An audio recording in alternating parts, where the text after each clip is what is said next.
o que lo hagan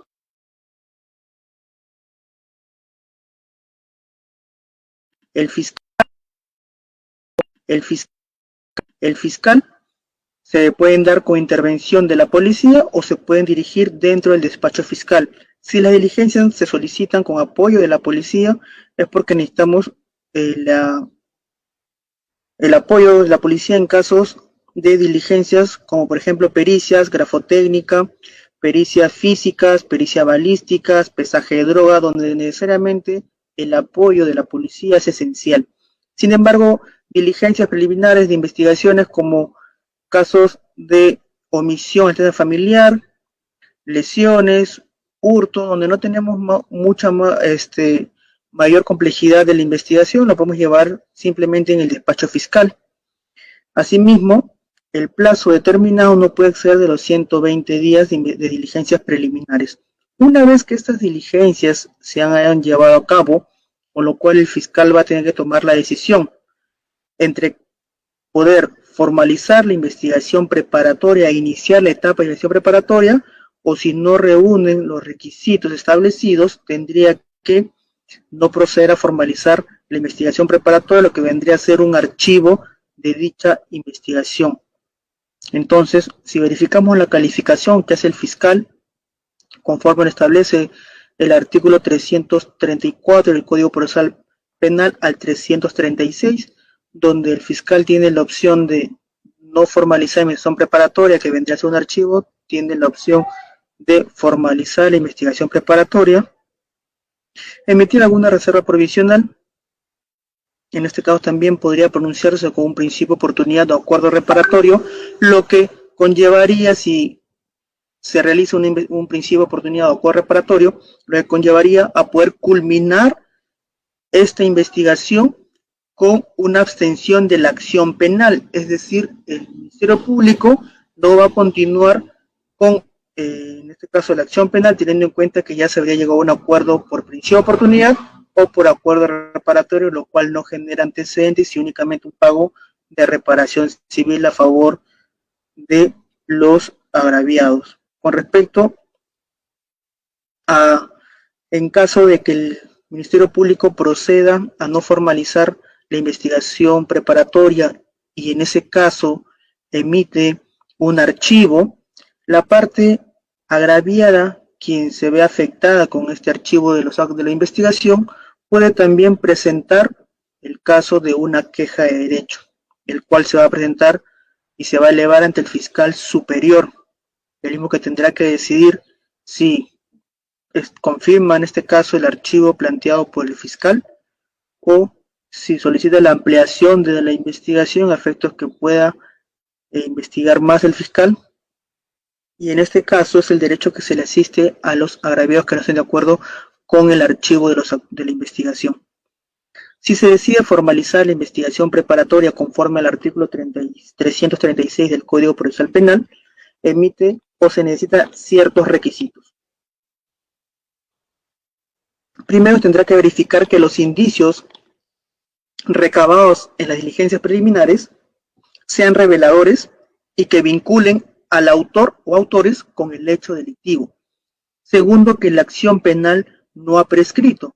Verificar aquí la prescripción ordinaria y extraordinaria, que no haya culminado esta, si no está prescrito, pues estaríamos dentro de los requisitos establecidos para formalizar la investigación preparatoria. Tercer requisito, que tiene que individualizar al imputado. Tiene que establecerse una individualización del imputado, establecer quién es la persona denunciada y por lo cual, cuál es su participación, autor, coautor, cómplice primario, cómplice secundario, instigador, autor mediato, conforme lo establece el artículo 23, 24 y 25 del Código Penal, que vendría a ser la autoría, coautoría y los grados de participación. Con respecto a una vez cumplido estos tres requisitos solicitados para formalizar la investigación preparatoria, se tendrá que establecer los plazos. El plazo de investigación preparatoria son 120 días, el mismo que puede ser ampliado hasta 60 días más. Esto quiere decir que una investigación preparatoria no puede tener un plazo mayor a 180 días, en el cual se haya dado ya la ampliación de este por 60 días. En casos complejos o que se declare compleja dicha investigación, tendrá un plazo de 8 meses y que se pueda ampliar por 8 meses más. Eso quiere decir que un caso complejo, declarado complejo, no puede exceder de los 16 meses, que es 1 año y 4 meses.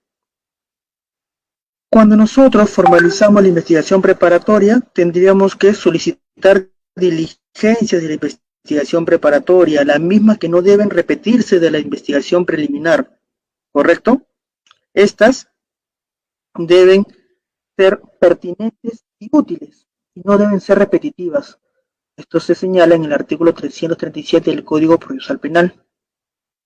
Y asimismo, una vez llevadas a cabo todas las diligencias a nivel preliminar a cargo del fiscal, el fiscal debe emitir la disposición de conclusión de investigación preparatoria, conforme lo refiere el artículo 443, dando así por cumplido su objetivo de haber recabado todas las diligencias solicitadas a nivel preparatorio, y también puede emitir esta conclusión de investigación preparatoria una vez cumplido el plazo, por vencimiento de plazo.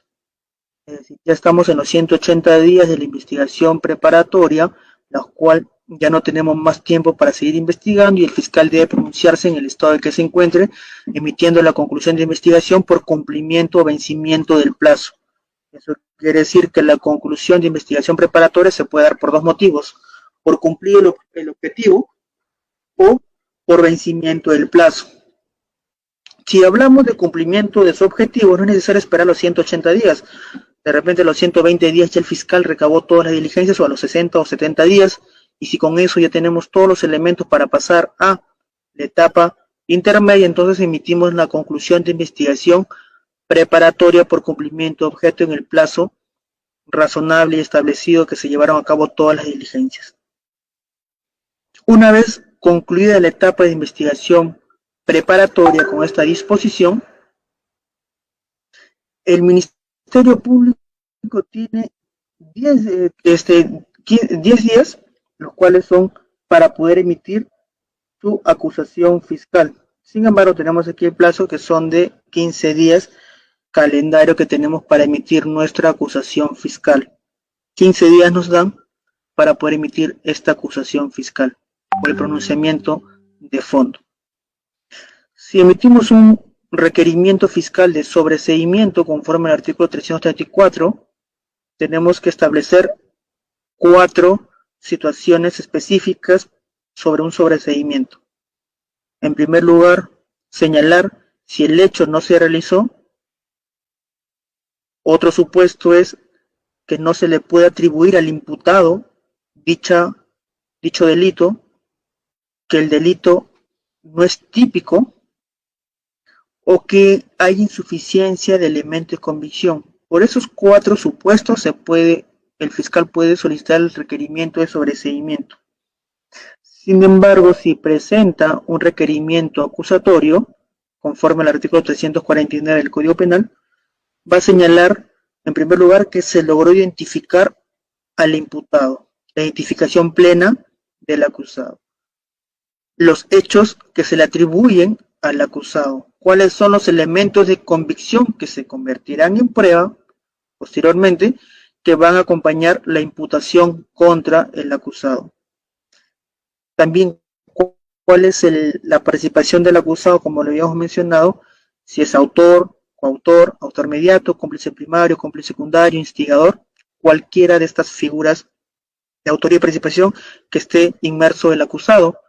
Cuáles son las circunstancias modificatorias de la responsabilidad penal, si tenemos alguna clase si el imputado tiene entre 18 a 21 años, estamos hablando de la responsabilidad restringida, lo cual modifica su situación con respecto a la sanción que podría recibir.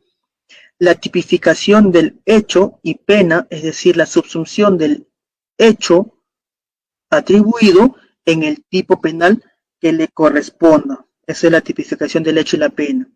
Si el señor sustrajo bienes del poder de la víctima sin violencia y sin amenaza, en horas de la noche será un delito de hurto agravado, ¿de acuerdo? Durante la noche. primer párrafo del 186 del Código Penal, con una pena no menor de 3 ni mayor de 6 años. Esa es la subsunción o tipificación del hecho al delito que le corresponde y la pena. Asimismo, ¿cuáles son los medios de pruebas ofrecidos? Las testimoniales de la agraviada, de algún testigo, del efectivo interviniente, documentos ofrecidos, el acta de registro personal, el acta de intervención, son medios de prueba que van a ser ofrecidos y actuados a nivel de juicio oral. Asimismo, se podrá señalar de forma alternativa un señalamiento o circunstancia de algún hecho. Asimismo, la indicación de la subsistencia de medida de coerción, si es que el imputado o el acusado se encuentra con una medida de coerción personal como prisión preventiva, comparecencia con restricciones o una comparecencia simple. Eso va a variar de acuerdo al delito y de acuerdo a la situación jurídica del imputado, si se encuentra en libertad o con prisión preventiva. Y asimismo se tendrá la notificación de la acusación a los otros sujetos procesales, objeciones y pedidos que se puedan realizar, conforme lo señala el artículo 350 del Código Penal, que le da en un plazo de 10 días, se pone la acusación se le comunica a las partes para que en un plazo de 10 días puedan observar la acusación, puedan deducir algún medio de defensa técnica, puedan pedir el sobreseimiento, solicitan la instalación de la aplicación de un criterio de oportunidad o ofrecer alguna prueba, así como presentar documentos, objetar o pedir incremento de la reparación civil en caso de los agraviados o el actor civil constituido, o proponer los hechos que aceptan y otros acuerdos sobre los medios de prueba. En este caso, acá hay objeciones y pedidos que puedan hacer tanto el actor civil como el imputado. Ejemplo, observar la acusación, el imputado. Deducir medios de defensa técnica, el imputado. ¿Cuáles son los medios técnicos, los medios de defensa técnicos que conocemos? Cuestión prejuicia, cuestión previa y las excepciones. Asimismo, pedir el sobreseimiento también por parte del imputado. Instar, mejor dicho, la aplicación de un criterio de oportunidad, el imputado. Ofrecer prueba tanto el imputado como el actor civil, presentación de documentos tanto el actor civil como el imputado, objetar o pedir incremento de la reparación civil, vendría a ser tanto el imputado que va a objetar y el actor civil que va a pedir incremento de la reparación civil. Proponer los hechos que aceptan y otros acuerdos sobre los medios de prueba. Esto quiere decir si el imputado acepta los hechos imputados o va a haber algún acuerdo que podamos llegar en esta instancia.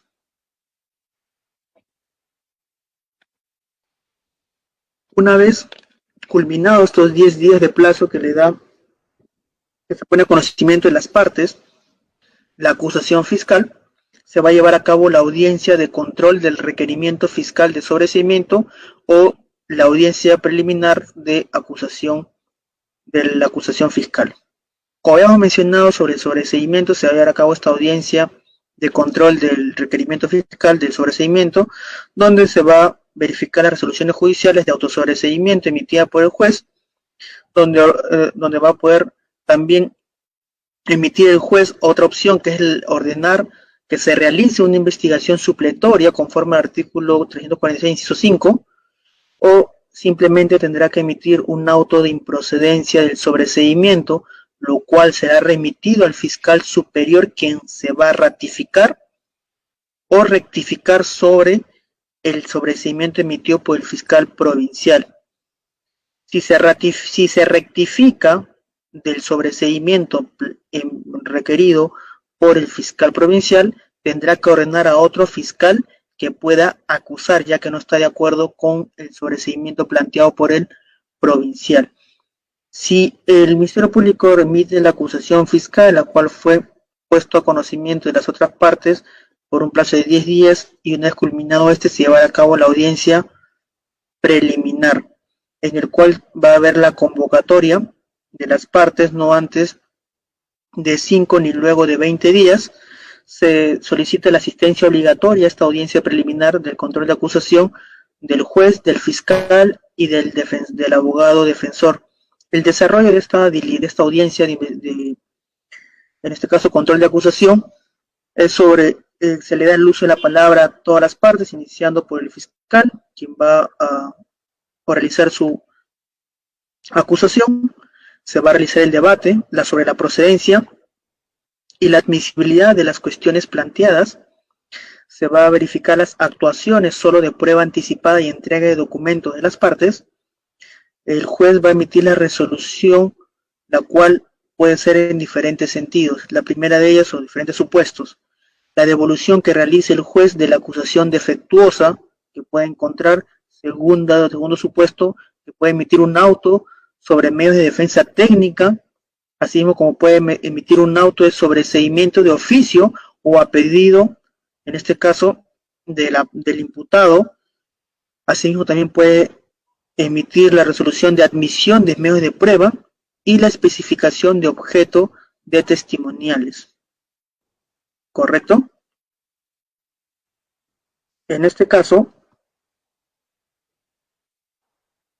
va a haber también las especificaciones del objeto de testimoniales y peritajes, el pronunciamiento sobre convicciones probatorias que se puedan dar entre las partes, la resolución sobre prueba anticipada y finalmente va a emitir la resolución del auto de enjuiciamiento, la cual contiene tanto el nombre del imputado y del agraviado, el delito o delitos acusados, la calificación legal y tipificaciones alternativas que se le puedan dar a la acusación, los medios de prueba admitidos y convenciones probatorias, las cuales se va a tener que presentar o se va a tener que mencionar las partes constituidas, así como emitir o señalar las medidas de coerción que se encuentra el imputado.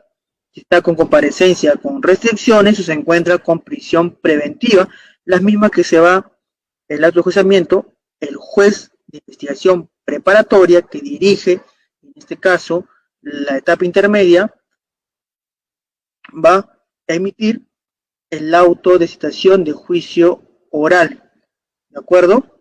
La misma que debe contener la sede y la fecha del juicio oral, emplazamiento a todos los que deben concurrir, y este auto de citación de juicio oral lo va a emitir el juez unipersonal o el juez o los jueces colegiados. Para ello tenemos que verificar los juzgados penales. Tenemos dos juzgados penales en el proceso común: los juzgados colegiados y los juzgados unipersonales. Los juzgados penales colegiados, conforme lo señala el Código Procesal Penal, establece que es comprendido, está compuesto por 3 jueces, el cual establece que ellos podrán ver los casos o los procesos por delitos que tengan una pena en el extremo mínimo mayor a 6 años hacia adelante. Y los jueces o los juzgados penales unipersonales, compuestos por un solo juez, van a conocer casos, ¿de acuerdo?, que sean menores a este, es decir, los casos que no vean los colegiados. ¿Correcto? La etapa de enjuiciamiento, la etapa de juzgamiento. La etapa de juzgamiento ya no está dirigida por el juez preparatoria, sino está dirigida por el juez unipersonal o colegiado. Y esto lo podemos encontrar en el artículo 356 del Código Procesal Penal al 403 del Código Procesal Penal, donde inicia por un periodo de apertura, el periodo probatorio y finalmente en el periodo decisorio. Vamos a ver estos 3 periodos de forma práctica, rápida y concatenada para una vez nosotros recordar y verificar el proceso penal común. Pasemos a las funciones, a las actividades propias de un asistente en función fiscal, lo cual ustedes están en este curso para las convocatorias que debo suponer que ya han visto publicadas en la página del Ministerio Público a nivel nacional, teniendo en cuenta que en diciembre ya entra en vigencia el nuevo código en Lima Centro y Lima Sur. El segundo tramo de convocatorias de Lima Este ya se dieron y también de Lima Norte. Muy bien. Continuando entonces. Nos ubicamos en el periodo inicial de la etapa de juicio oral o de juzgamiento, donde se va a dar o va a iniciar con la instalación de la audiencia, con lo cual para que se pueda instalar una audiencia con un proceso común en el nuevo Código Procesal Penal, sea en un juzgado unipersonal o colegiado, se debe dar la concurrencia imprescindible de las partes, donde vamos a tener aquí al imputado y su abogado defensor, al juez y al fiscal. Las ubicaciones de las partes se encuentran establecidas en el artículo 370 del Código Procesal Penal, donde señala que al frente se encontrará el juez de las partes, el cual se ubica frente al juez se ubicará el acusado, a su derecha del juez el fiscal y el abogado del actor civil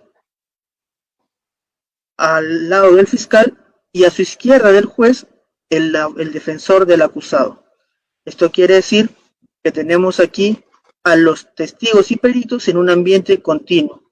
¿De acuerdo? Correcto. Una vez que se ha instalado la audiencia con la presencia de todas las partes mencionadas, va a dar inicio a los alegatos preliminares por parte del fiscal. El primero en dar los alegatos será el fiscal. ¿Por qué primero será el fiscal en dar los alegatos? Pues porque es la persona, la parte que va a dar a conocer la acusación fiscal o la va a oralizar, es el acusador, por eso que es el primero que tiene que iniciar estos alegatos, en el cual debe contener sus alegatos de apertura, su teoría del caso, así como los abogados del actor civil son los segundos a presentar sus alegatos preliminares. Asimismo, el tercero civilmente responsable y finalmente el acusado. Una vez realizados los alegatos de apertura, donde cada uno debe tener su teoría del caso ya planteada, tenemos aquí también las instrucciones que el juez le va a dar al acusado sobre sus derechos. Es decir, el juez le leerá sus derechos al acusado antes de poder iniciar ya el juicio oral. Alegatos preliminares, que son los alegatos de apertura, el juez le leerá sus derechos, le indicará sus derechos al imputado y le preguntará si admite o no su responsabilidad penal. Si el imputado, en este caso, acepta su responsabilidad penal, el juez tendrá que señalarle cuáles son las opciones que tiene con respecto a una conclusión anticipada de juicio. ¿De acuerdo? Si este es el caso donde el imputado acepta su responsabilidad penal, tendríamos que verificar aquí que esta persona está señalándose responsable, aceptando su responsabilidad, y el juez deberá declarar concluido el juicio oral. De acuerdo a la sentencia de conformidad, recoge un acuerdo celebrado entre el fiscal y el imputado de conclusión anticipada de juicio. Asimismo, tendrá que establecer la pena y la reparación civil y las penas accesorias, y si la parte, el actor civil que tiene que verificar lo que vendría a ser la reparación civil no se encuentra conforme, tendrá que presentar su apelación en el extremo de la reparación civil, teniendo en cuenta que la conformidad sobre la reparación civil no va a vincular al juez, ¿correcto? Asimismo, señores, tenemos que si no se da la conformidad del imputado, es decir, él se declara inocente y no es responsable, tendrá que realizarse un ofrecimiento de pruebas, en el cual se va a dar inicio al periodo probatorio, donde vamos a empezar el juicio oral. ¿De acuerdo? En primer término, el juez tendrá que preguntar si hay ofrecimiento de nuevos medios de prueba, en el cual tenemos los señalados en el artículo 373 del Código Procesal Penal, en el cual señala que una vez conocidos estos nuevos medios de prueba presentados por las partes, ¿de acuerdo?, se va a reiterar la oferta de los no admitidos en esta etapa, de la etapa intermedia. La actuación probatoria se va a dar de la siguiente manera, con una secuencia del debate. Por lo cual vamos a ver aquí el orden convencional que tiene de actuación probatoria, en el cual debe primar la oralidad, va a también verificarse la intervención del juez, y donde el juez podrá presentar prueba de oficio o también las que sean a petición de las partes. Para ello, iniciará la declaración del acusado, donde se van a verificar las reglas del interrogatorio, con libertad y oralidad en el relato. Las preguntas directas deberán ser plasmadas de forma clara y las preguntas deben ser útiles, ¿sí? El examen es individual o también puede ser por separado de sus co-imputados, teniendo en cuenta dependiendo de la versión que va a tener que dar o las preguntas del caso que estaríamos teniendo presente. Una vez dada la declaración o el interrogatorio, el examen directo al acusado, vamos a realizar los exámenes a los testigos, donde se va a dar la moderación del interrogatorio por el juez para evitar preguntas capciosas, sugestivas o impertinentes, donde se tendrá que verificar las objeciones que puedan plantear las partes ante estas preguntas, que se puedan formular. El contrainterrogatorio que se va a plasmar en el caso de los testigos van a ser a cargo del abogado del imputado si los testigos ofrecidos son por el fiscal. Y caso a la inversa, si los testigos son ofrecidos por el abogado defensor, tendrán que ingresar al contrainterrogatorio por parte del fiscal. Se siguen las reglas para estos interrogatorios, las mismas del interrogatorio del acusado, es decir, que deben ser preguntas directas, claras y útiles, por lo cual también podrán solicitar la objeción de dichas pruebas. De dichas preguntas podrán presentar objeciones. Ejemplo claro, cuando una persona hace una pregunta impertinente sobre hechos que no versa la investigación, el abogado defensor, si el fiscal ha hecho una pregunta impertinente, tendrá que presentar una objeción. Objeción, señor juez, pregunta impertinente, tendrá que fundamentar por qué motivo es una pregunta impertinente y el juez tendrá que verificar si da lugar o no a dicha objeción. Si da lugar a dicha objeción, el fiscal tendrá que reformular su pregunta o hacer otra pregunta. El examen que se lleva a cabo a los peritos, tenemos lo que establece el artículo 378, donde van a realizar una exposición sobre el dictamen pericial que han realizado. Se va a dar una exhibición y preguntas sobre autenticidad del dictamen que se presenta. Se va a verificar las explicaciones sobre las operaciones realizadas para ese examen pericial o para esa pericia, dictamen pericial que se ha realizado, donde tenemos que nosotros preguntar al perito sobre su acreditación, acreditar a nuestro perito. El Ministerio Público lo que va a hacer es acreditar a su perito, presentándole como una persona que tiene experiencia, que tiene una especialidad y que no es el primer caso que ha peritado, sino que tiene distintos casos, algunos emblemáticos, donde ha emitido dictamen pericial, y ello va a verse en estas audiencias de juicio oral donde se realice el debate probatorio. ¿De acuerdo? Hay ocasiones ante la ausencia del perito por muerte, porque ya no labore o se encuentre fuera del país y sea imposible su presencia sobre esa pericia, tendrá que oralizarse la prueba documental. Una vez culminado todo el periodo probatorio, debate, de juicio oral, vamos a pasar a la última etapa, que es el periodo decisorio, etapa final del juicio oral. Esto concluye con los alegatos finales presentados por las partes. Y continuamos con el correlativo de los alegatos. ¿Quién inicia el alegato de clausura o alegatos finales conforme al artículo 386 del Código Procesal Penal? Pues inicia los alegatos de clausura del fiscal, porque él es el acusador y él inicia con esta alegato de clausura.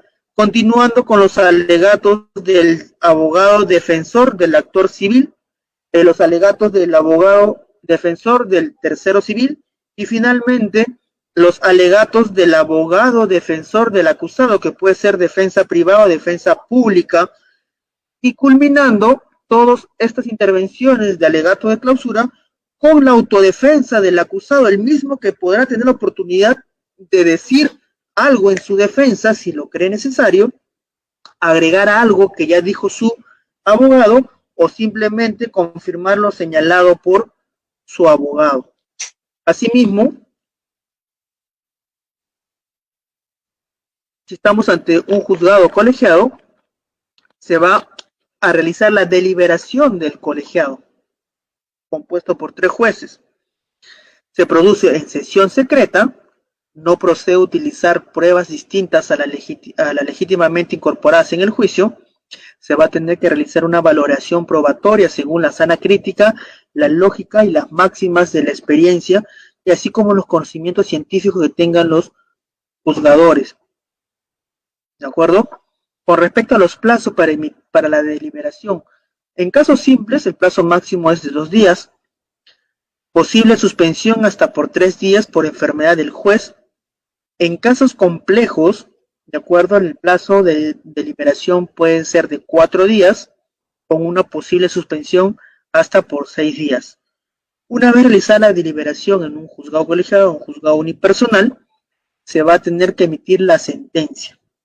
La misma que el contenido de esta sentencia se encuentra regulado en el artículo 394 del Código Procesal Penal, y asimismo la correlación de la acusación conforme al artículo 397 del Código Procesal Penal. La lectura de la sentencia se va a realizar dentro de la sala de audiencias, y si no asiste el acusado a la lectura de la sentencia, en este caso, o ha sido desalojado de la sala por algún comportamiento inapropiado dentro de esta, se va a leer dicha sentencia con la presencia única de su abogado defensor ante la ausencia, o si éste ha sido desalojado de la sala. La sentencia se puede dar de 2 formas, una sentencia condenatoria y una sentencia absolutoria. Con respecto a la sentencia condenatoria, se tiene que fijar las penas y las medidas de seguridad pertinentes. Indica la pena alternativa a la privación de libertad y las obligaciones del condenado. Asimismo, no puede modificarse la calificación jurídica del hecho objeto de la acusación o de su ampliatoria, salvo que el juez haya cumplido con advertir dicha posibilidad durante el juicio. Si no ha sido así, no podrá modificar dicha calificación jurídica del hecho o de su ampliatoria. Si el juez emite una sentencia absolutoria, va a disponer la libertad inmediata del acusado, el cese de las medidas de coerción, si es comparecencia con restricciones, la restitución de objetos no sujetos a comiso, la anulación de antecedentes policiales y judiciales que se le habría generado, teniendo en cuenta si son antecedentes penales, es porque tiene un proceso penal, antecedentes judiciales porque tiene ingresos al penal por prisión preventiva, entonces el juez va a emitir o va a mencionar la anulación de estos antecedentes generados por este proceso penal. Asimismo, tendrá que disponer la libertad y levantamiento de medidas de coerción que proceden, aunque la sentencia aún no esté firme, es decir, que haya sido apelado por el fiscal a cargo de esta acusación. Con respecto a los análisis comparativos que he hecho sobre el Código Procesal Penal y el Código de Procedimientos Penales, tenemos aquí un análisis realizado sobre estos 2 códigos, en el cual ya está por terminar su ciclo el Código de Procedimientos Penales del 40 en diciembre, tanto en Lima Centro como en Lima Sur, que son los 2 únicos distritos judiciales o fiscales a nivel nacional que se encuentra vigente aún el Código de Procedimientos Penales del 40. Ya a nivel nacional en su 98% se encuentra vigente ya el Código Procesal Penal 2004.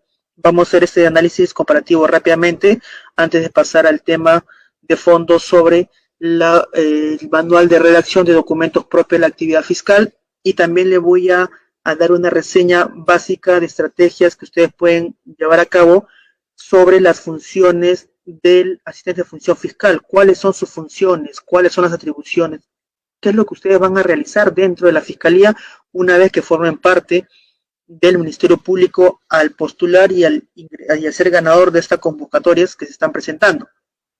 Muy bien, vamos a hablar del modelo mixto que establece el Código de Procedimientos Penales del 40, con predominio del inquisitivo. Sin embargo, en el Código del 2004, el Código Procesal Penal, tenemos un modelo acusatorio.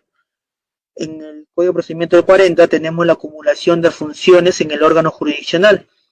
Es decir, el juez tiene aquí a cargo la etapa de instrucción, en este caso, y emitir la sentencia, cuando en el Código de Procesal Penal 2004 hablamos de una separación de funciones entre distintos organismos del Estado. En el Código del 40 prevalece la escritura, y en cambio en el Código de 2004 lo que prevalece es la oralidad y la prueba se produce en juicio.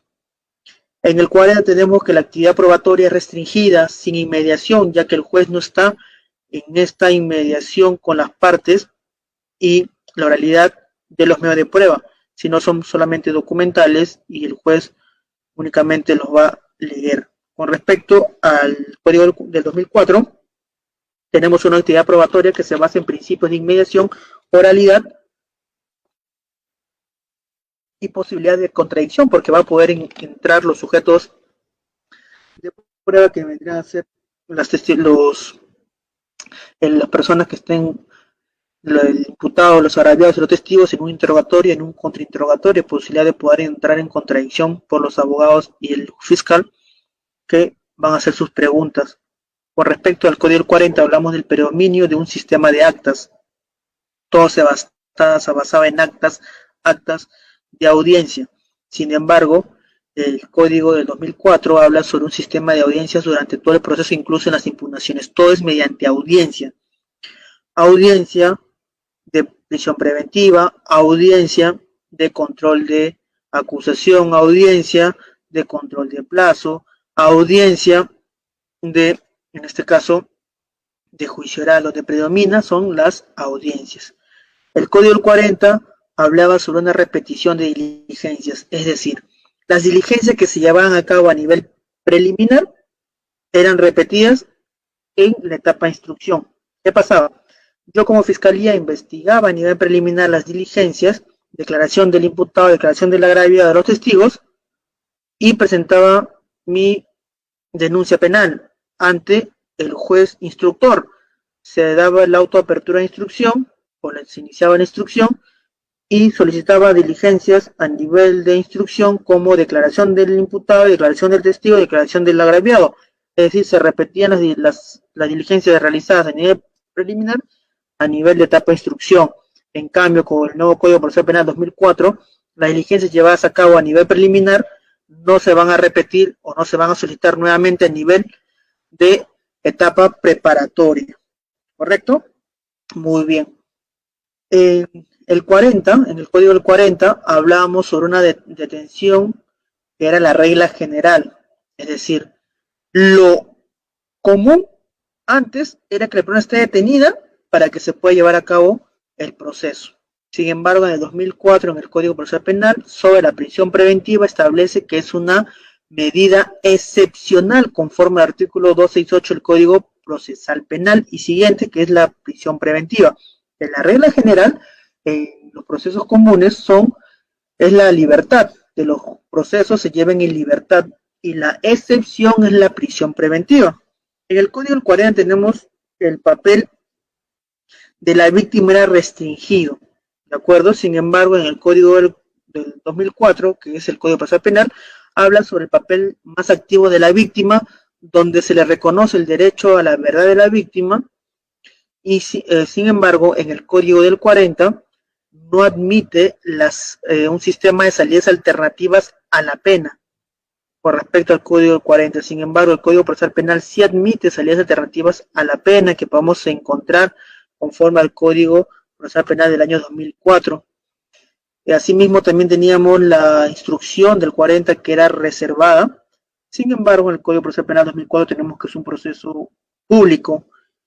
En la etapa, en el Código del 40, el juez era director de la investigación judicial, es decir, el llamado juez instructor. Sin embargo, en el Código de 2004, Código Procesal Penal, el fiscal es el director de la investigación preparatoria y el juez de investigación preparatoria en la etapa de investigación preparatoria actúa como un juez de garantías, de que vele que se siga con el debido proceso y no se vulneren los derechos del imputado, si no se llevaría a cabo audiencia de tutela de derechos. ¿De acuerdo? Muy bien. En el código del 40 no existe un plazo de investigación preliminar. Tenemos casos del antiguo código, del Código Procedimientos Penales del 40, que tenían 2 años, 3 años investigándose de 2015, 2016, de 2017, que todavía no han tenido pronunciamientos finales, 4 años de investigación. Están dormidos, guardados, empolvados esas investigaciones fiscales. Sin embargo, con el nuevo Código Procesal Penal tenemos un plazo de investigación conforme al artículo 342. Tenemos 120 días para investigación preliminar con una ampliación de 60 días más, que serían en un total de 180 días, ¿de acuerdo? Perdón, tenemos 60 días de investigación preliminar con una ampliación de 60 días más, que tendríamos preliminar de un máximo de 120 días, que no es prorrogable más tiempo de 120 días, tendrá que pronunciarse fiscal para ver si acusa, si formaliza esta preparatoria o si archiva.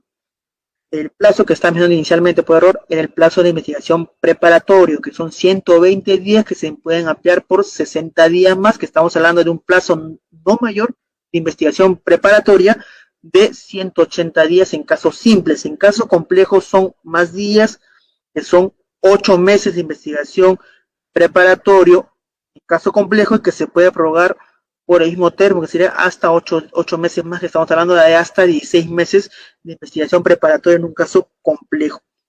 En el Código 40 tenemos la sentencia que adopta en base en lo que informe el expediente, es decir, el juez instructor, que era el mismo que el juez que sentenciaba, solo se basaba en lo que ve en el expediente, ¿de acuerdo?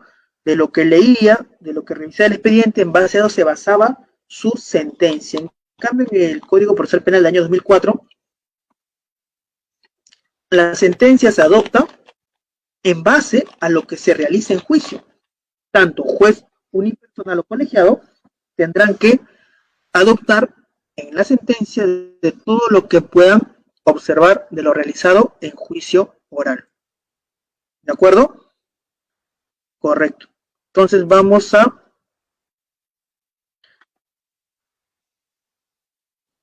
hablar sobre el manual de redacción de documentos propios de la actividad fiscal. Este manual no lo podrán ustedes adquirir de cualquier forma. Este manual únicamente se nos entrega a personal propio de la Fiscalía, ¿de acuerdo?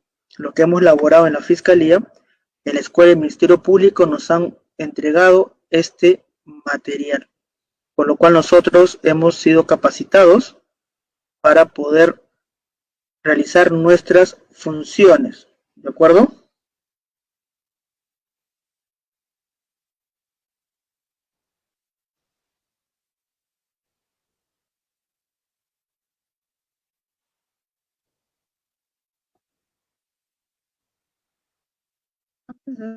Chicos, voy a mencionarles lo que le estaba señalando sobre lo que vendría a ser cuáles son las funciones que tiene el asistente de función fiscal dentro del Ministerio Público.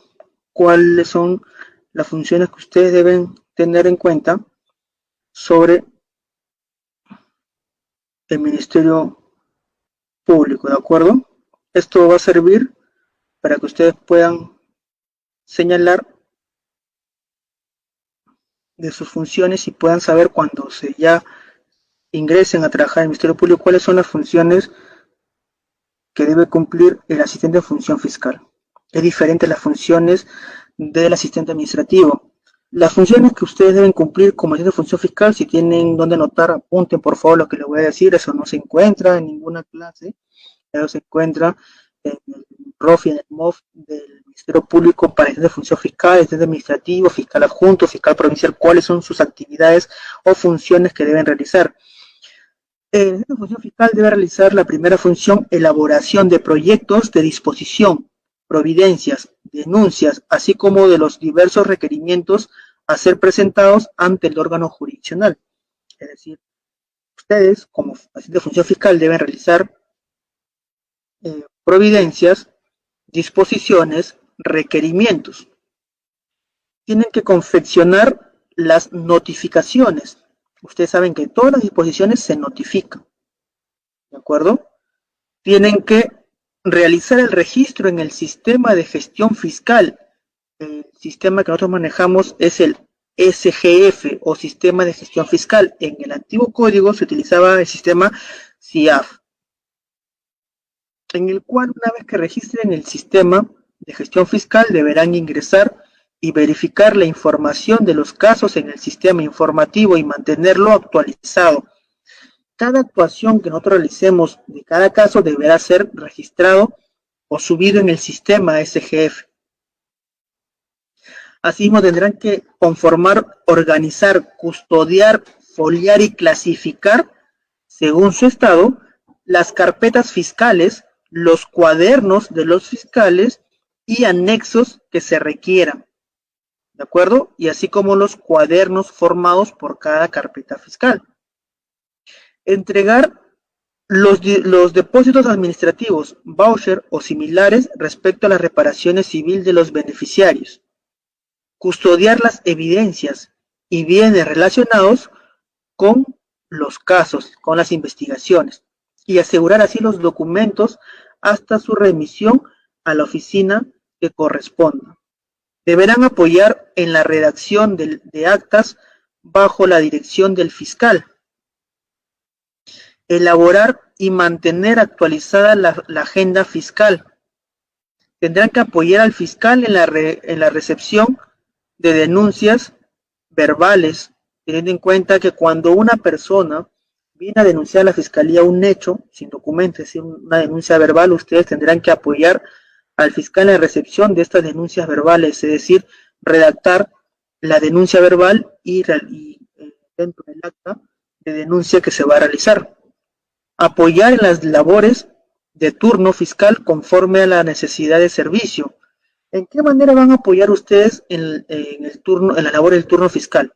El Ministerio Público, cuando realiza turnos fiscales, el fiscal adjunto, el fiscal provincial es el que va a las diligencias dentro de la dependencia policial, donde se llevan a cabo declaraciones, investigaciones, pero ustedes tendrán que apoyar en dichas labores en la elaboración de estos requerimientos, de gestionar la entrega de los documentos, llevar el oficio al juzgado, recabar las pericias de diferentes entidades que se requieran con inmediatez. De esa forma se apoya a las labores propias del turno fiscal.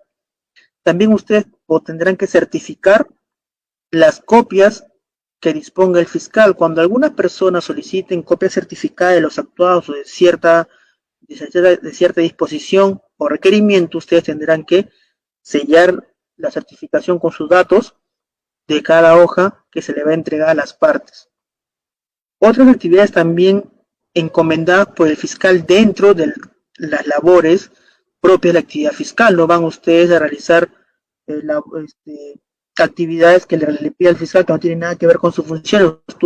El asistente de función fiscal no es el que le trae el café al fiscal, no es que le va a comprar la tienda al fiscal, esas labores no, ¿de acuerdo? Sino netamente de sus funciones, ¿correcto? Muy bien.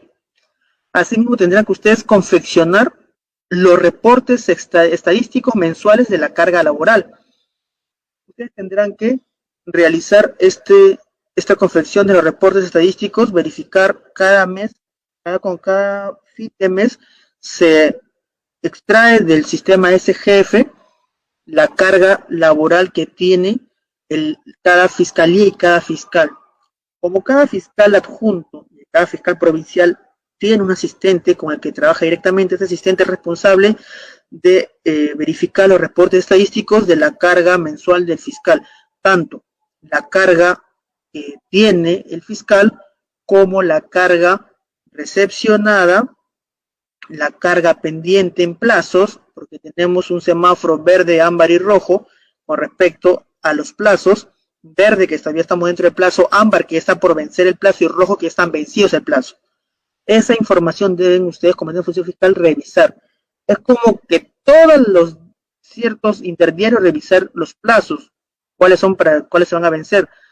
Indicar al fiscal, señor fiscal, estos plazos, estas carpetas, esas investigaciones están por vencer los plazos. Pueden solicitar una ampliación o tendrán que pronunciarse ya al vencimiento total del plazo de la investigación. También tendrán que extraer del SGF la información correspondiente para elaboración de los informes requeridos por la presidencia de la Junta de Fiscales Superiores y demás órganos fiscales superiores que soliciten información. Esas son las funciones que debe realizar un asistente de función fiscal. Son varias, ¿verdad? Son muchas, yo lo sé.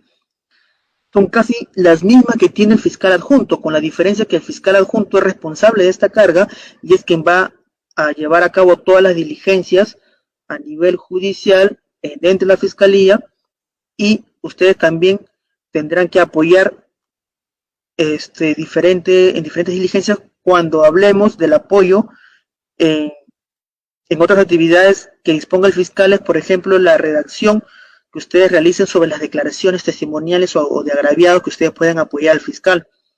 Teniendo en cuenta que el fiscal tiene que realizar las preguntas y ustedes apoyan en la redacción. Son apoyos propios de la actividad fiscal, pero no significa que ustedes tienen que tomar declaración, sino la declaración lo toma el fiscal, tanto adjunto como provincial, pero ustedes pueden apoyar en la redacción para que sea la diligencia mucho más rápida y se lleve a cabo de una forma efectiva. Entonces, chicos, estas son las funciones que deben ustedes tener en cuenta cuando quieran postular a asistente de función fiscal en las convocatorias que están vigentes ahora en la página del Ministerio Público. Tienen que ustedes saber que esto es lo que van a hacer una vez que ingresen. Es un poco complicado para algunos de ustedes adaptarse a todas estas nuevas funciones que no han tenido antes, si es que no han trabajado antes en el Ministerio Público, no han practicado. Pero si ustedes vienen de afuera siendo abogados de empresas privadas o de otras entidades públicas como el Poder Judicial, municipalidades de otras áreas y desean ingresar al Ministerio Público, tienen que tener en cuenta estas funciones. El conocimiento del Código Procesal Penal que está vigente a nivel nacional. Ya ingresa a Lima Sur y Lima Centro en diciembre. Entonces estamos hablando que prácticamente en 3 meses está a nivel nacional completamente entrado en vigencia el nuevo código. Tienen que conocer el nuevo código, tienen que conocer el derecho penal, parte general, parte especial.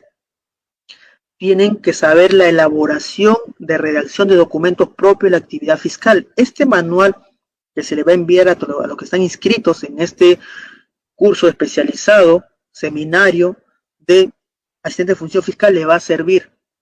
Les digo porque con este manual yo como fiscal adjunto me he capacitado en la escuela del Ministerio Público.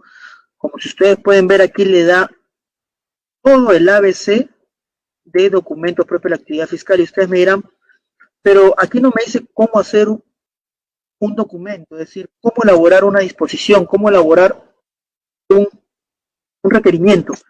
Pues, si soy sincero, este es un manual completo, porque no solo te dice cómo se deben hacer las cosas, sino te da formatos. Desde la página 61 a la 100, ustedes desde el anexo 4 tendrán formatos de disposiciones, formatos de requerimiento. Entonces, este material es completo. Son 100 hojas, correcto, pero las 100 hojas no son contenido textual. Desde la página 61 a la 100 estamos hablando que son formatos. Con estos formatos ustedes pueden empezar ya a redactar disposiciones. Aquí tienen solamente que completar. La parte jurídica ya está plasmado. Ustedes pueden ver los datos de identificación.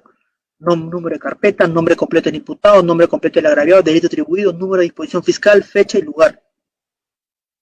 La justificación normativa que corresponde para cada disposición y para cada requerimiento. Ya no tienen que buscarla en el Código Procesal, ya está escrito, está plasmado, tienen que copiarlo textualmente como se encuentra. Luego, viene la narración de los hechos. Ustedes tienen que narrar los hechos que se habían realizado. Tienen que hacer un análisis probatorio, ¿de acuerdo? Y finalmente la tipificación del delito. ¿Cuál es el delito que corresponde de acuerdo a la subsunción que han hecho ustedes del hecho al tipo penal que corresponde? En el análisis de la subsunción, el análisis de la falta de necesidad de la pena, estamos hablando de un principio de oportunidad, el análisis del acuerdo reparatorio, el análisis de la imposición del pago de la reparación civil, cuáles son las reglas de conducta que se le va a imponer, la decisión, que ya está plasmado, simplemente copian, y finalmente los datos del fiscal, que esto va con un sello.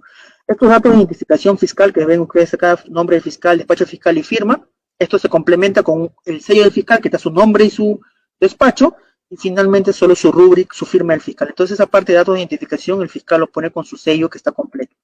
Entonces, chicos, este manual de redacción que se le va a brindar es algo completo. ¿Correcto? No tienen que buscar en internet sus formatos, pedirle a su amigo que trabaja en la fiscalía, pásame tu modelo, no. No se trabaja con modelos, se trabaja con formatos. Estos formatos son genéricos para cualquier tipo de casos. Tenemos todos los formatos que ustedes se puedan utilizar en la fiscalía. Formato de disposición de no formalizar investigación preparatoria y abstención del ejercicio de la acción penal, es un archivo. Así tenemos también el formato de disposición de formalización y continuación de la investigación preparatoria. Esta disposición es que ustedes van a formalizar la investigación preparatoria, van a pasar a la primera etapa penal. Tenemos, como les dije a un inicio, los datos de identificación que se completan, la justificación normativa que ya está plasmada, que ni siquiera tienen que copiar. Ojo, no tienen que buscar, ya está aquí plasmado y tienen que copiarla, nada más los hechos que ustedes tienen que narrar, el tipo penal que le corresponde a los hechos, la decisión por el cual ustedes están formalizando la investigación preparatoria, y finalmente las diligencias que ustedes van a disponer. No se deben repetir de la investigación, de la apertura de investigación preliminar. ¿De acuerdo? Entonces tenemos aquí, chicos, estos anexos. Primero quería explicarles estos anexos antes de entrar a tallar sobre este manual, para que ustedes puedan verificar que nosotros estamos dando un material completo. ¿De acuerdo? Este diplomado, este curso seminario también se dicta en diplomado. Nosotros dictamos diplomado especializado para asistentes en función fiscal y también diplomado especializado en el nuevo Código Procesal Penal, lo cual consta de 8 sesiones. Este diplomado tiene un valor de 120 horas académicas plasmadas para que ustedes puedan, con esta certificación, postular a cualquier convocatoria del Ministerio Público para asistentes de función fiscal, porque es requisito indispensable y se le solicita en las convocatorias tener certificaciones de diplomados, cursos especializados sobre nuevo código o función fiscal, porque para ese cargo estarían ustedes postulando. Tenemos convocatoria CAS, pero siempre por ahí no falta alguna convocatoria 728 que se pueda dar de alguna persona que esté jubilada o ya no se encuentre con nosotros, que pueda dejar libre esa plaza de 728 y sea lanzada a concurso, que es muy poco actualmente las convocatorias 728, sino las que más están sobresaliendo son las convocatorias CAS. ¿De acuerdo? Entonces, chicos, en este caso tienen ustedes aquí, desde la página 61 a la 100, todos los formatos. Vamos a regresar a la página de primer capítulo, que vendría a ser el diagnóstico, la redacción de documentos propios de la actividad fiscal. No se preocupen, es como un manual completo, es como fuera un libro. Tenemos desde la página 17 a la 55, ¿sí? Todo lo que vendría a ser la información del manual. Ahí son como 40 páginas que ustedes tienen que revisar y leer. A partir de la página 61 a la 100 son formatos de las diferentes disposiciones y requerimientos que ustedes van a tener que realizar. Vamos a hablar sobre los diagnósticos de la redacción de documentos propios de la actividad fiscal. Vamos a ver qué problemas, qué deficiencias han encontrado en los documentos redactados por fiscales o asistentes de función fiscal en lo largo de esta actividad propia de nosotros, que ha ido mejorando y cambiando en el transcurso del tiempo, pero hemos hecho un análisis de cuáles son las falencias, las deficiencias que se encontraron en estos requerimientos y disposiciones por fiscales. La primera problemática que se presenta son las fundamentaciones extensas, redundantes y potencialmente confusas que realizan los fiscales en sus disposiciones. ¿Cuál es el problema, chicos, con estas disposiciones y requerimientos extensos? En el argot de la Fiscalía y el Poder Judicial lo llamamos sábanas. Las sábanas que son contenido extenso de una disposición que confunde al receptor de esta disposición o requerimiento que no entiende absolutamente nada y que tiene que buscar a un abogado no para que lo patrocine, sino para que le explique el contenido de esta disposición o requerimiento emitida por el fiscal. Y lamentablemente eso trae problemas de que la comunicación no sea fluida y clara y lo que está siendo notificado no sea entendible por el receptor de esta disposición. El lenguaje usado en estas disposiciones o requerimientos son muy técnicos legalmente y no comprensibles por el público en general. El abogado tiene la mala práctica de utilizar palabras muy técnicas que hacen confundir o no puede entender o comprender el receptor, que es una persona común y corriente, la mayoría de secundaria completa, sobre lo que queremos expresarle. No tenemos que utilizar tecnicismos, ni palabras rimbombantes, ni frases en latín cuando podemos utilizar el español, palabras claras, comunes, que las personas puedan entender. La estructura seguida por nuestras disposiciones y requerimientos no es la mejor. ¿Por qué? Lo que les decía, está basada en modelos producidos por otros fiscales y su estructura argumentativa no está concatenada con criterios lógicos. Tú quieres hacer una prisión preventiva de robo agravado, tú tienes un modelo de prisión preventiva de homicidio, tu amigo que trabaja en provincia, en Lima, en el Callao, en Lima Este o en Lima Norte, tiene un modelo de prisión preventiva de homicidio simple, tú se lo pides, ¿de acuerdo? De robo agravado, perdón, tú le pides de robo agravado, comienzas a plasmar de su modelo de él a tu modelo, armar copia y pega, ¿de acuerdo? Hacer tu Frankenstein. Y es una cosa, copias otra cosa, y esa clase de estructura no guarda lógica. Porque tú estás copiando un modelo que es diferente a un modelo tuyo, adaptándolo, con lo cual se forma algo incomprensible. Muchas veces estás dejando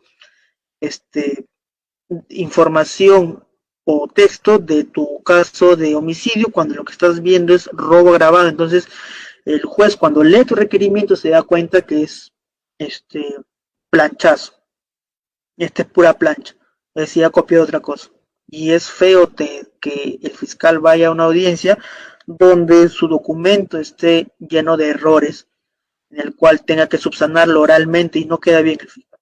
Yo les digo por experiencia propia que lamentablemente cuando nosotros asumimos casos que no nos compete por jurisdicción, sino que son del antiguo código, que tenemos que ir a audiencias que no se llevaron a cabo y que son nuevos fiscales los que están a cargo ahora, que las disposiciones, los requerimientos presentados tienen deficiencias que tenemos que oralizarlas para poder tratar de ocultar o evitar esos errores plasmados anteriormente, ¿de acuerdo?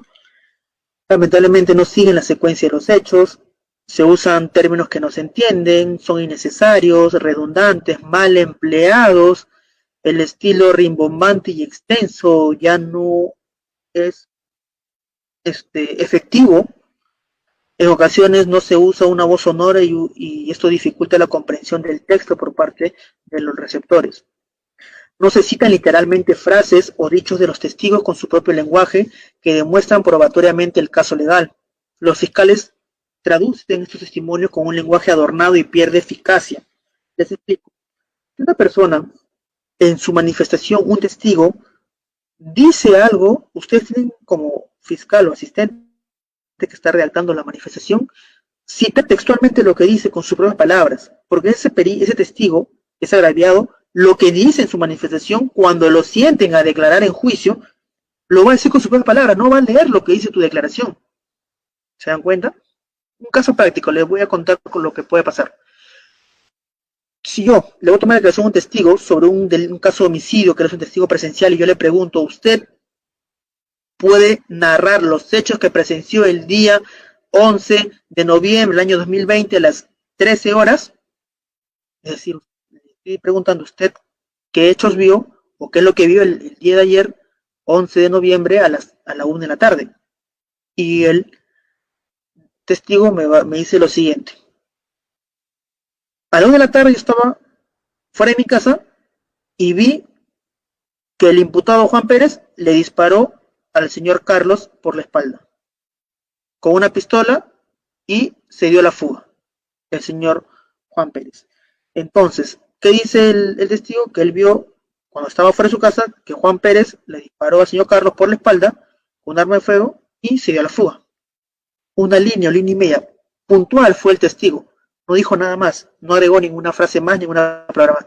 Yo estaba fuera de mi casa, vi cuando Juan Pérez le disparó por la espalda a Carlos y se dio a la fuga. Eso fue lo que vio el testigo, eso fue lo que dijo.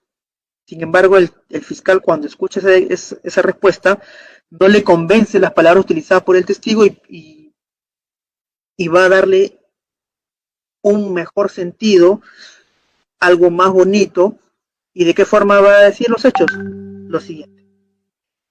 Yo me encontraba en el frontis de mi domicilio cuando de un momento sorpresivo viene la persona de Carlos caminando y detrás de él se encuentra el imputado Juan Pérez, el mismo que tenía en su poder un arma de fuego. Siguiéndolo sigilosamente por la espalda, realiza el disparo que le impacta en la espalda a Carlos, el mismo que cae al suelo. Una vez que cae al suelo, su víctima, Juan Pérez, te da la fuga raudamente. ¿Se dan cuenta la diferencia? Yo estoy dándole más, estoy dando términos más técnicos, frases que lo utilizaría alguien con mayor educación o alguien que se expresa mejor a que una persona común y corriente que está fuera de su casa y que vio un homicidio, fue testigo de un homicidio. ¿Se dan cuenta? Este fiscal tradujo lo que quiso decir el testigo, utilizando palabras diferentes, haciéndolo más largo la frase, los hechos más televisivos o de película, a lo que habría visto una persona como yo vi, que el señor Juan Pérez le disparó a Carlos por la espalda y se dio la fuga. Punto. Nada más, no dije absolutamente nada más. Sin embargo, el fiscal lo dijo de otra forma, más rimbombante, más amplio, más palabras, lo cual se ve 3, 4, 5 líneas de lo que habría observado el testigo. ¿Correcto? Otro problema que encontramos, no se revisa ni se edita el texto final. Esto genera que algunos errores no sean corregidos. ¿Qué pasa con la mayoría de nosotros, tanto fiscales como de función fiscal? Y ustedes también, para que no cometan este error, se los digo. No se les ocurra redactar un documento sin leerlo nuevamente. ¿De acuerdo? Ustedes, cuando redacten un documento, tienen que terminar de realizarlo y leer nuevamente el documento, porque solo al leerlo van a poder ustedes ver sus propios errores. ¿Cuáles propios errores? Faltas de ortografía, espacios innecesarios, el espacio innecesarios, los márgenes de la hoja, algún texto no resaltado, algunas palabras que debieron poner con mayúscula en cursiva tampoco resaltada. Todas esas ediciones y revisión del texto la podrán hacer en la segunda o tercera lectura de su documento fiscal, que sea una disposición, un requerimiento o una providencia. Las providencias por lo general son pequeñas, son concisas. Sin embargo, las disposiciones y los requerimientos es donde más necesitan su revisión, una o dos lecturas. ¿Por qué motivo? Pero, señor fiscal, el documento en mi computadora se puede corregir automáticamente. Yo utilizo Word. de Microsoft Office, tengo corrector de texto. Si escribo mal, me autocorrige. Si está mal escrito, me sombrea en rojo. Claro, las personas que ustedes están trabajando en su casa, tienen su Word, te lo va a corregir. Pero los que trabajamos en las oficinas, o cuando vuelven a trabajar en las oficinas, nosotros en las oficinas, en las computadoras entregadas por el Ministerio Público para los trabajadores y personal fiscal y administrativo, no tienen el Office o el Microsoft Office descargado en las PCs. ¿Por qué motivo? Porque si ustedes quieren tener el Microsoft Office descargado en sus computadoras del trabajo, tienen que tener una licencia. La licencia cuesta, ¿de acuerdo? Y los que tienen licencias que no están originales estarían cometiendo un delito contra la propiedad intelectual, ¿de acuerdo? Por eso el Ministerio Público no puede comprarle una licencia a cada computadora de cada trabajador a nivel nacional porque sería más costoso y mucho más presupuesto para una herramienta que puede encontrarse otra de similar características de manera gratuita. ¿Y cuál fue esta herramienta alternativa que encontró el Ministerio Público de manera gratuita que se pueda trabajar en todas las computadoras a nivel nacional del personal fiscal y administrativo? Pues encontró este software utilizado ahora por el Ministerio Público del Open Office, ¿de acuerdo? El Ministerio Público usa actualmente este software, el Open Office, que es un Office en el cual es más rudimentario, no tiene ciertos botones o alternativas como el Microsoft Office, que es diferente, mucho más moderno.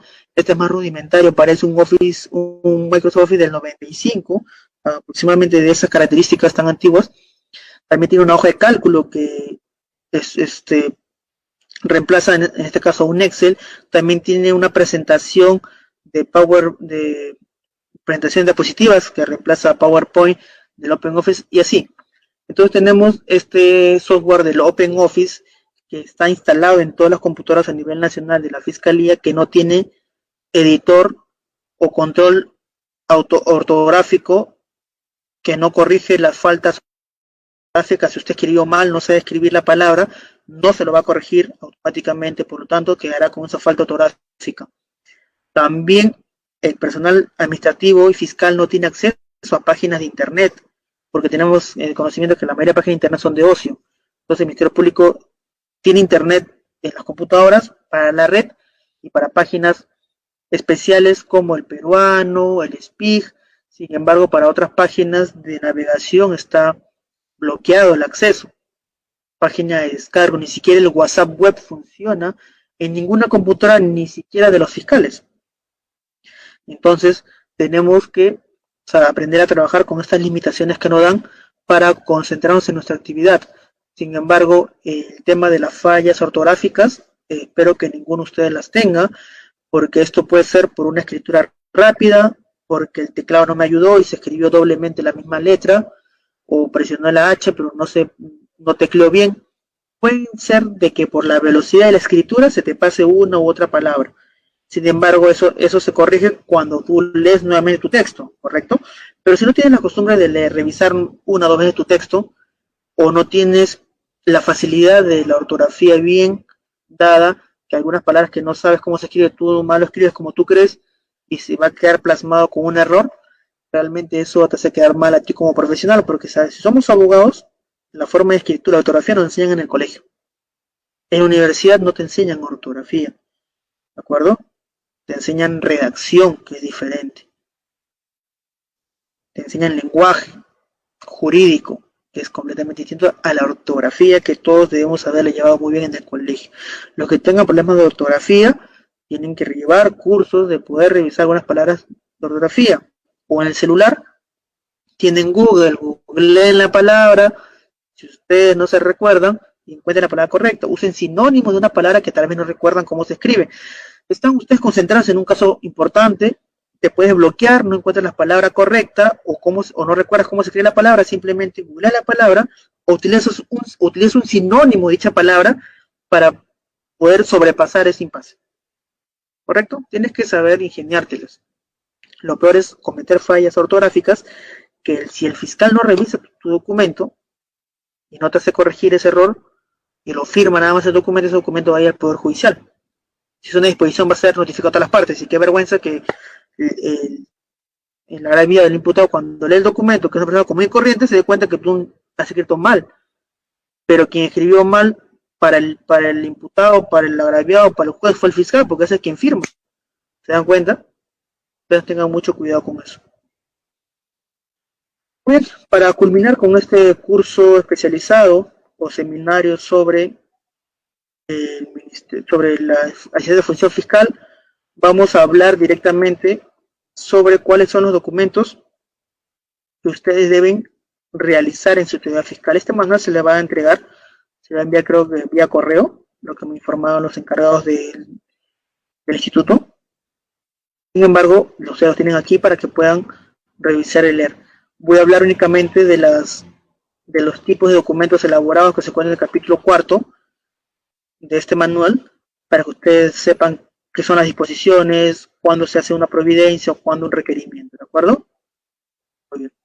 Entonces, sabemos que el Código Procesal Penal es del año 2004. Sin embargo, recién entró en vigencia en el año 2006, en Guaura. Fue la primera corte a nivel nacional que se ingresó la vigencia del nuevo Código Procesal Penal. Muy bien. El Ministerio Público, en el ámbito de su intervención en el proceso, dicta disposiciones, providencias y formula requerimientos. Vamos a ver en 5 casos donde se va a emitir disposiciones. ¿De acuerdo? Se van a dictar disposiciones para decidir, en primer lugar, el inicio, la continuación o el archivo de las actuaciones. Ejemplo, el inicio de la investigación preliminar, la continuación de la investigación preparatoria o el archivo de las actuaciones de la investigación preliminar. Disposición donde se va a decir la conducción compulsiva del imputado, del testigo o un perito cuando pese estar válidamente notificado o debidamente notificado durante la investigación no cumple esta persona, sea imputado, testigo o perito, asistir a las diligencias programadas de la investigación preparatoria o preliminar. Entonces el fiscal va a solicitar la conducción compulsiva del imputado, del agraviado o del testigo o del perito para que pueda llevarlo a la sede fiscal y se le tome su declaración. Tercero, se va a dictar disposición para solicitar la intervención de la policía a fin de que realice actos de investigación. Cuarto, se van a dictar disposiciones para la aplicación del principio de oportunidad y o acuerdo reparatorio. Y también se dictarán disposiciones para cualquier otra actuación que se requiera expresa motivación dispuesta por ley. Las providencias. Muy bien, las providencias se van a dictar únicamente para ordenar materialmente la etapa de investigación.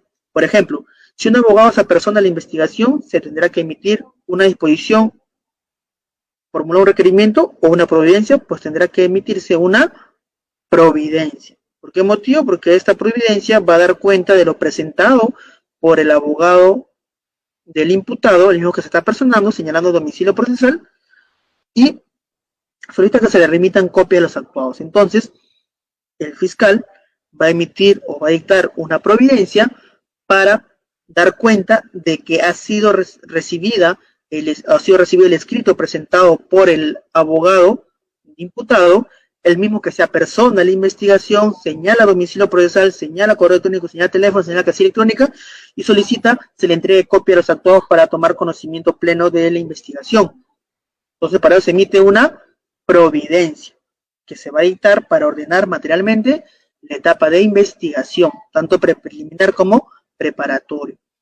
Muy bien, ahora cuando el fiscal formula requerimientos, pues el fiscal formula requerimientos cuando se tiene que dirigir a la autoridad judicial, solicitando a un acto procesal. ¿Cuáles son otros actos procesales que se pueden solicitar? Entonces, tendríamos la prisión preventiva, el requerimiento acusatorio, el requerimiento de sobreseimiento, el requerimiento de acusación de proceso inmediato, que es un proceso especial. En este caso, voy a hablar unos 5 o 3 minutos del proceso inmediato antes de culminar con esta intervención con respecto a estos temas. Entonces, tenemos aquí ya presentado para ustedes que son disposiciones, que son providencias y finalmente que es cómo se formulan los requerimientos. Las disposiciones y los requerimientos es obligatorio que deben estar debidamente motivados, ¿de acuerdo?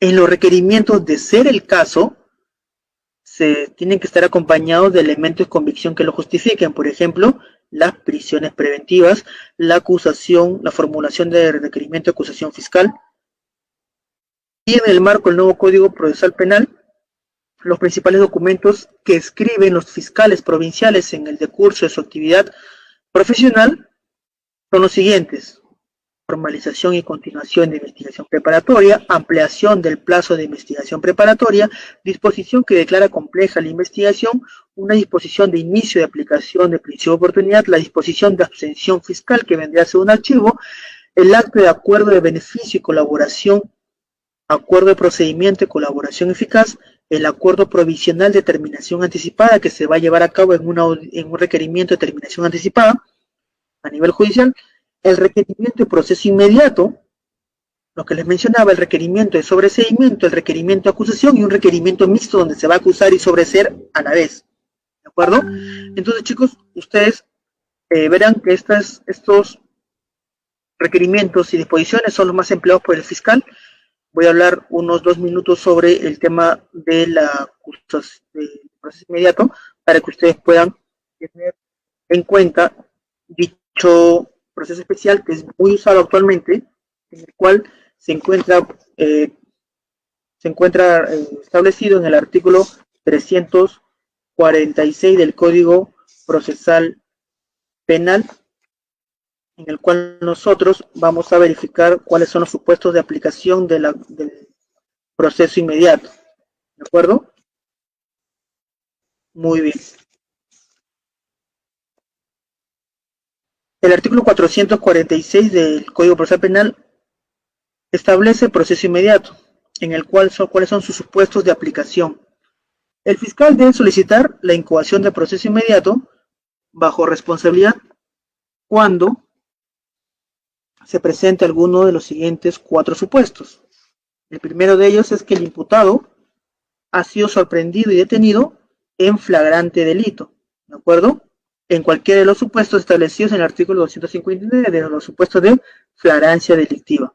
Segundo supuesto, que el imputado haya confesado la comisión del delito, es decir, por confesión del imputado o aceptación de la responsabilidad del imputado en los términos del artículo 160 del Código Procesal Penal.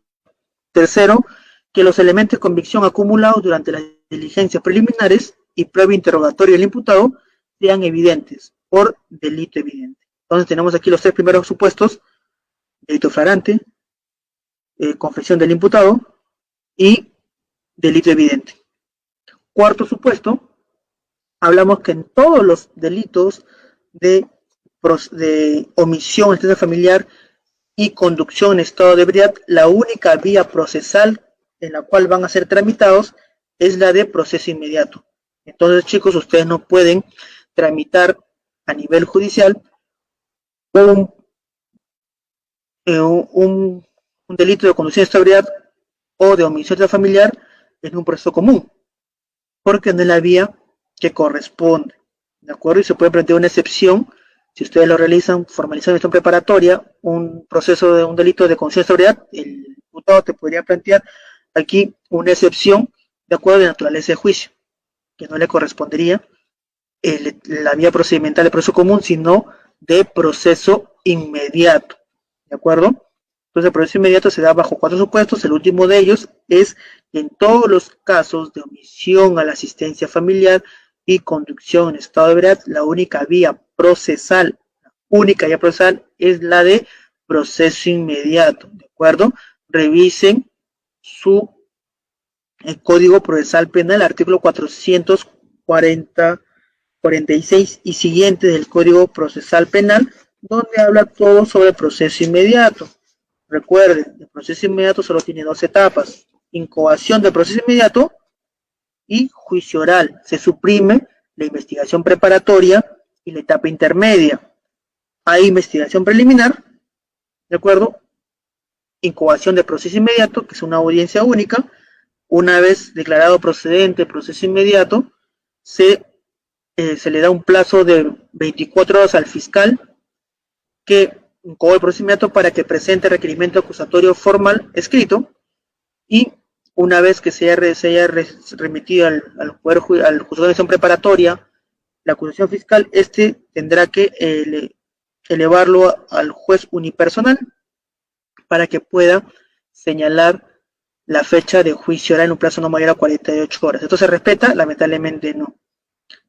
Como los juzgados unipersonales y colegiados están muy saturados actualmente con diligencias, audiencias, y están reprogramando las que no se llevaron en la pandemia, pues esto está demorando y dificultando un poco las audiencias. Yo presenté en enero y diciembre incoaciones de proceso inmediatos por omisión familiar, y recién me están programando para los primeros días de octubre. Tengo audiencias de incoación de proceso inmediato. ¿Cuántos meses han pasado? Obviamente la pandemia ha retrasado estas audiencias, las cuales han sido reprogramadas y otras recién han sido programadas. ¿Se dan cuenta cuántos meses han pasado? Ya va a ser casi un año. Entonces son casi 8 meses desde que yo presenté la incoación de proceso inmediato. Imagínense lo que hemos presentado recién en esta pandemia, este proceso inmediato, para cuándo lo estarán programando. Entonces tienen que tener eso ustedes presente en el momento que trabajen en la fiscalía. Entonces, chicos, con esta última información termino mi presentación con ustedes. También mencionarles que ha salido una nueva ley para los que trabajan o quieran trabajar en el Ministerio Público. Ha salido una nueva ley en el cual el peruano ha sido publicada el día 6 de septiembre, el domingo pasado. El texto único ordenado de la ley 30.364, ley para prevenir, sancionar y erradicar la violencia contra las mujeres integrantes del grupo familiar. Ha sido derogado el artículo 122b del Código Penal sobre la violencia familiar. Revisen en el peruano este decreto supremo número 004-2020, en el cual ha derogado el artículo 122b del Código Penal, en el cual lo ha dispuesto en sus disposiciones complementarias y derogatorias. Y primera, derogación de los artículos 122a y 122b del Código Penal, derogándose estos dos artículos del Código Penal. Segundo, la derogación de la ley 26.260 de la Ley de Protección frente a la Violencia Familiar, derogándose así esta ley, ¿de acuerdo? Entonces, chicos, también han sido modificados el artículo 242 del Código Procesal Penal, el artículo 242 de los supuestos de prueba anticipada, el artículo 124b, la determinación de la lesión psicológica. Por eso se han modificado estos artículos del Código Penal, del Código Procesal Penal. Revisen esta ley, que es nueva, que es del 6 de septiembre del año 2020. Les digo para su conocimiento personal, y eso también lo tenemos que tener nosotros presentes, porque tenemos procesos pendientes de violencia familiar. Se han modificado. Yo también tengo que preparar un nuevo material, porque el día lunes inicia un diplomado de familia y del diplomado de violencia familiar, que yo lo dicto con este instituto y deje, por lo cual tengo que cambiar toda la información de violencia familiar, porque tengo que adecuarla a la nueva ley que ha salido, y hacer un cuadro comparativo de lo que teníamos con la ley 30.364 hasta antes del día 6 de septiembre y lo que tiene ahora la ley, analizarlo a fondo, revisar y presentar este material para los chicos del diplomado de violencia familiar tengan lo último y actualizado. Así como yo, ustedes tienen que actualizarse, revisar su código, revisar las leyes, hacer grupos de estudio donde estén actualizándose con todas las modificatorias.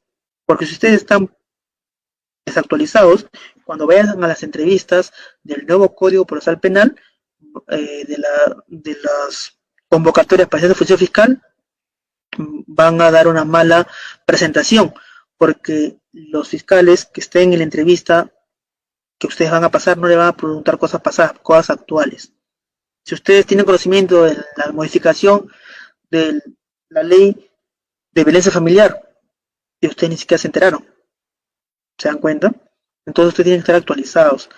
Hay convocatorias para fiscalías especializadas de violencia familiar, tienen que saber todo lo referente a violencia familiar, diplomados, información, leer libros, la ley, el reglamento, todo eso tienen que verificarlo. Actualmente con la modificatoria ya no se va a aceptar el informe psicológico del CEN como medio elemento de convicción, sino tiene que ser del Instituto de Medicina Legal. Antes aceptaba con el reglamento, ahora dice que ya no.